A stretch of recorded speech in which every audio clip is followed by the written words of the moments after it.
ભારત માતા કી 2 મિનિટ વાત કરવી છે। 16માં ભરૂચમાં આવ્યો તો ઉઘરાણી યાત્રા લઈને, 14માં જે ખોટા વચનો આપીને પૂરા દેશને ગુમરાહ કરીને 2 વર્ષ પછી ઉઘરાણી કરી હતી, તમે લોકોએ સ્વાગત કર્યું હતું। સ્વાગતને છોડો, એ ઉઘરાણી ત્યારે નહોતી આપી, હવે ઉઘરાણી છીનવવાનો ટાઈમ થઈ ગયો છે અને એના માટેની આ મહેનત છે, એના માટેની આ મહેનત છે।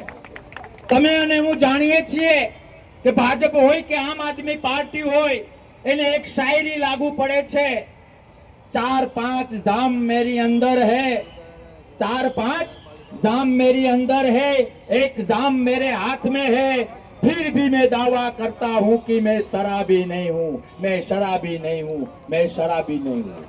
એટલા માટે બે હાથ અને ત્રીજું માથું જોડીને એક આક્રોશ લઈને આવ્યા છીએ। આવો ઘરે ઘરેથી નીકળીએ, અહીંયા હામ રાખજો, કાંડામાં તાકાત રાખજો, આંખમાં તેજ રાખજો।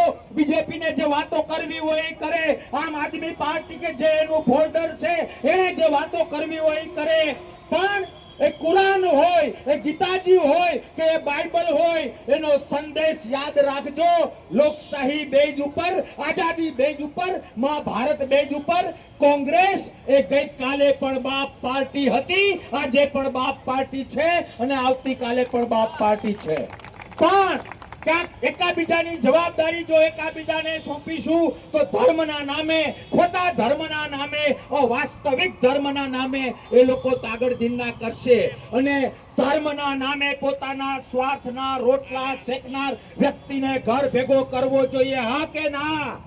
તમારો ને મારો ધર્મ એ છે કે રાષ્ટ્રનું રક્ષણ થાય, લોકશાહીનું રક્ષણ થાય, દેશની સાત્વિકતાનું રક્ષણ થાય, એનાથી મોટો કોઈ ધર્મ ના હોય, હા કે ના? છો તૈયાર એ ધર્મને નિભાવવા માટે?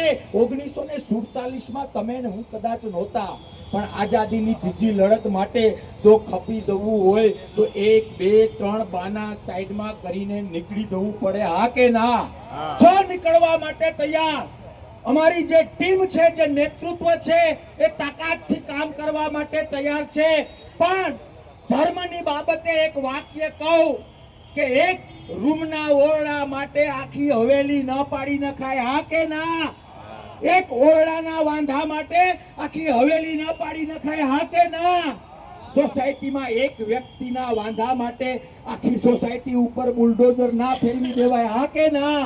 આવા નાના નાના વાંધાઓને સાઈડમાં કરીને કોંગ્રેસ માટે, લોકશાહીના જતન માટે તમારે ને મારે નીકળી જવું પડે। ભાજપ અને આપ ગમે એવી વાતો કરે તો એને કહેવું પડે ગામઠી ભાષામાં કે સોનું સોનું